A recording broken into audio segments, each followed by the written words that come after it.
The swinging bridge at Sluiskil over the canal from Ghent to Terneuzen forms a bottleneck for road traffic. The bridge is open an average of 5 hours a day due to intensive shipping. This leads to long waiting times. Since the opening of the Westerschelde tunnel, the traffic has even increased. In 2020, every day over 20,000 vehicles will use the bridge, and costs of waiting times will run up to 10 million euros a year and hinder the economic growth of the canal district.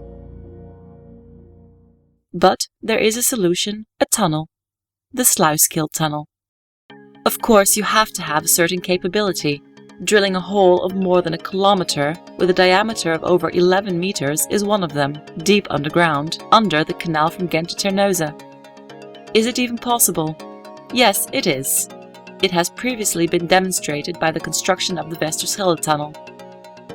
You do have to have a drill that is adapted to the geological conditions beneath the canal. In actual fact, there will be 2 tunnels. Each tunnel is 1150 meters long and provides space for a 2-lane road. At its deepest point, the tunnel runs roughly 35 meters below the surface. At that depth, the working pressure is 3.5 times higher than that of the open air. The drill we are going to use for this is the Herrenknecht TBM. In reality, it's a whole factory. It consists of a cutter head followed by a series of gantries. The cutter head itself consists of a cutting wheel on the front with a diameter of almost 11.5 meters and an excavation and working chamber. Behind the cutter head there is an area for installing concrete rings. Then follow the gantries with a control cabin and all the electrical and hydraulic installations. The entire drill is roughly 80 meters in length and is adapted to the properties of the Zeeland's clay and sand. The cutting wheel is driven by electric motors. There are also 2 airlocks for inspections and maintenance. Hydraulic cylinder presses enable the drill to move forward. The cylinders brace themselves against the last previously installed concrete segments, thereby pushing the drill forwards.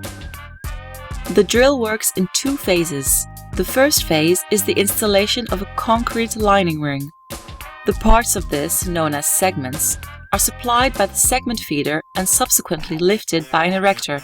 This places them within the steel mantle of the tunnel boring machine with extreme precision so that they align precisely with the previously installed concrete lining ring.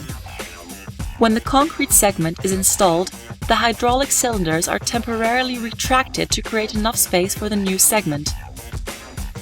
The 7 segments are positioned with millimeter precision, secured and bolted in place. The last segment, the so-called keystone, is conical in shape and is inserted from the front.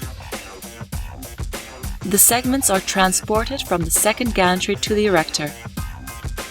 But first, they are transported from the surface down the previously excavated section of tunnel to the second gantry by special vehicles.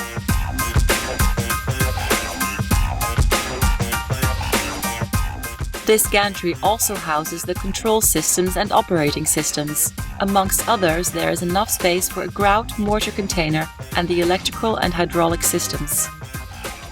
And there are provisions for the supply of bentonite and the removal of slurry.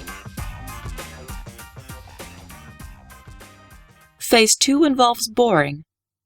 But how does that work? Behind the cutting wheel is the excavation chamber. This is separated from the working chamber by a diving wall. The 2 chambers are connected in the form of communicating pipes. The chambers are filled with bentonite. Increasing the pressure in the chambers to just over that of the soil pressure creates a stable bore front and allows the drill to do its work. Bentonite, also known as swelling clay, is a naturally occurring type of clay consisting of particles that are so small that they form a type of gel when mixed with water. This gel is very suitable for maintaining the stability of holes in the soil. It is named after the location where it was first discovered, Fort Benton in Wyoming. The excavated material falls into the excavation chamber. Sand and clay dissolve in the bentonite, while more coarse pieces sink to the bottom. 2 agitators guarantee the smooth removal of these pieces. The excavated material is pumped through the suction line to the separation plant at the surface. Here, the soil material is separated out and removed from the bentonite suspension. The clean suspension is transferred back to the excavation chamber for reuse. Together, the two tunnels, each 1150 meters, are 2300 meters in length. For this, 1150 rings of concrete segments are installed. Each ring consists of 7 segments and a keystone. So 9200 parts in total. 230,000 cubic meters of sand and clay are excavated and removed. With an average speed of 10 meters per natural day, the drill can complete 1 tunnel pipe in 3 months. With an interval of 3 months between the excavations of the 2 tunnels, this means a total drilling time of roughly 9 months. For an amount of 300 million euros, over 20,000 vehicles per day will make use of the tunnel as of 2015. This means savings of 10 million euros in waiting time costs and also the availability of 10 million euros for economic expansion. Experience with drilling the Westerschelde tunnel has led to many new technological developments that can now be used. Not only is this extremely useful for drilling the Sluiskil tunnel, but it has also been of groundbreaking significance for drilling continually longer tunnels with larger dimensions.